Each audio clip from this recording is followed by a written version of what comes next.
Last weekend was a couple of interesting games. Obviously, for the people who were here, saw two very exciting basketball games, and both had their own dramatic endings. Talk about the first game with UTEP, and the start we got off to was not necessarily what we planned. Got down 29-7, and then for the course, I think we went on a stretch where we outscored them like 70-43, and went on a great run and got ourselves back up ahead 7, and had our opportunities down the stretch, a rebound here, a free throw there, and had in position to win that basketball game, and felt like we'd made some huge strides there, and then carried some of that confidence over into the San Antonio game, which was really San Antonio is a good basketball team. They've already beaten West Kentucky, Marshall, and beaten some pretty good teams in our league, and we knew they could really score. We were going to have to score with them in this game because we weren't going to be able to hold them down the entire time. And did that. I thought we competed with them, and it was a back and forth game. We didn't lead for a lot, but we always stayed within striking distance, and then we were able to get the lead there with right around a minute to play. And unfortunately, they knocked a shot down to force overtime, and then they beat us in overtime. So two very tough losses, but once again, proud of the fortitude that our kids showed, and the effort they played with to fight themselves back in both games and put themselves in a position to win. Last possession losses are sometimes more difficult than getting beaten badly. And those two hurt. The kids really played hard, really competed, but once again walked in on Monday and practiced just as hard, and had another hard practice today, and preparing for a big road trip this week. I think it's an incredible accomplishment for Andrew and John, and of course Braxton too, but for Andrew in particular, because when we brought Andrew in here, we didn't necessarily think of him as a scorer.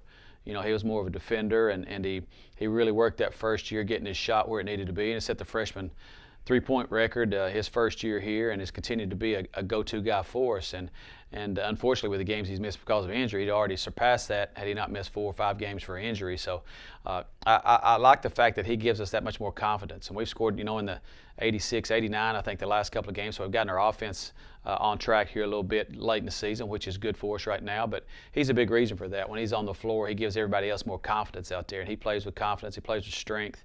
He finishes the ball really well around the rim. He's gotten, when he first started out, wasn't a great free throw shooter. Now he's really a good free throw shooter. So, he continued to work on his game. He continues to do that. He's a workhorse for us on both ends of the floor. He's very emotional with what he does. He's very passionate about the game. Has a brother who now plays, of course, in the NBA with the Hawks, who he follows extensively. So it's a basketball family, and just a fantastic family to start with. And he's certainly a reflection of his parents and what they brought him up to be. The thing that's really helped Luka is his confidence, and he's, it's hard as a freshman to really get your confidence going if you're not playing extended minutes. If you're playing a limited role and things don't go well for you in 2 or 3 minutes, then all of a sudden, where's the confidence going to come from to make that next play? And he really got down on himself, especially after the Southern Miss game. He always talked about that air ball he shot at the Southern Miss game. He shot a 19-footer that went about 17 feet, and he was really disappointed with himself after that, and got on himself. I mean, he's the hardest person on himself, and he wasn't playing with any confidence. And we had a couple of extensive conversations, and of course Evo's had good conversations with him, encouraging him, and he got extended minutes here. When Andrian went out and really helped us and gained some confidence there, and he walked in and played, like you said the other day. He rebounded the ball. He had 11 rebounds the other day, playing the 3 spot, which is by far the most we've had from that spot in a long time. So he is playing with much more confidence, shooting the ball better, he's attacking the rim better, he's getting better defensively. He's still a work in progress there, but really happy with the confidence he's displayed, and he's going to help us a lot down the stretch. It does, and every game from, just think about the MTSU game, and we're down 3, 10 seconds to go, and we're playing this game at UTEP, and obviously a chance to win that one if they don't make a shot, if we get that rebound, and then the next one it goes into overtime. So it's progressive.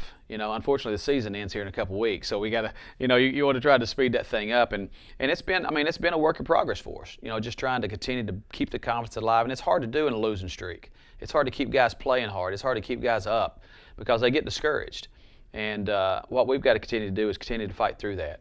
And if I've learned anything about this bunch, is that they're resilient and they continue to come back and fight, continue to come back and compete, because it would have been easy. You run into a 10-game losing streak, all of a sudden, why are we still playing? Why are we still going hard? And they've never been that way. And that's the rewarding thing about coaching this bunch, is they've continued to fight. They've continued to battle. And I think, before it's all said and done, they'll find a way to get them a couple wins here if they continue to work the way they are. I think it's been a combination because I think our guys, our staff has done a good job of continuing to breathe life into them. Because I don't think it's necessarily an intrinsic value you have to bring yourself back every day if you're a young kid. Especially we're talking about 4 freshmen. So they've never been in a situation like this where they've lost this many games, really all the guys we have. And so it's something they've never experienced. So I think they need somebody to sort of push them along and pull them along a little bit and continue to encourage them and breathe some things into them. But at the same time, after you've been hit a few times, you sort of get tired of it. We've had those conversations too, to where you either keep taking it or you fight back. And at some point in time, no matter how much we encourage them, no matter how much we bring them along, they have to be the ones that put their foot in the sand, draw the line in the sand, and say, "This is it." And I think they've shown that over the last few games. It'll be interesting to see, and both teams are playing well, obviously, and they both got great weapons on the offensive end. And like you said here, I thought defensively we were really good. Against Western Kentucky, I think the score was 28-20 at halftime. We just weren't scoring.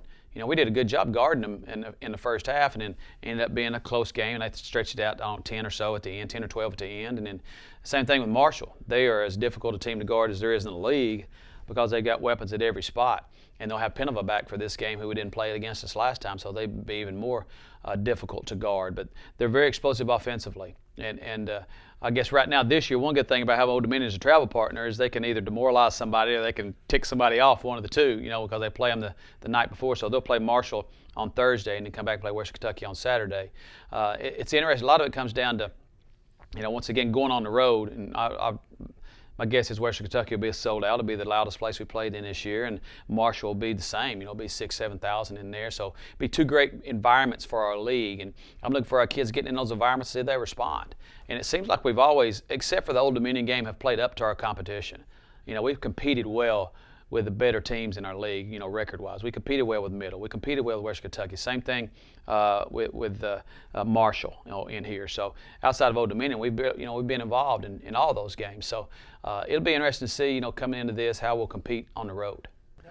I think we're going to start a fight with him first as soon as we tip it up. No, John's really talented. John is a potential Player of the Year candidate in our league, and he does so many things. He's got such a good feel for the game. He's a great passer, can really score it off the bounce, driving the ball either way.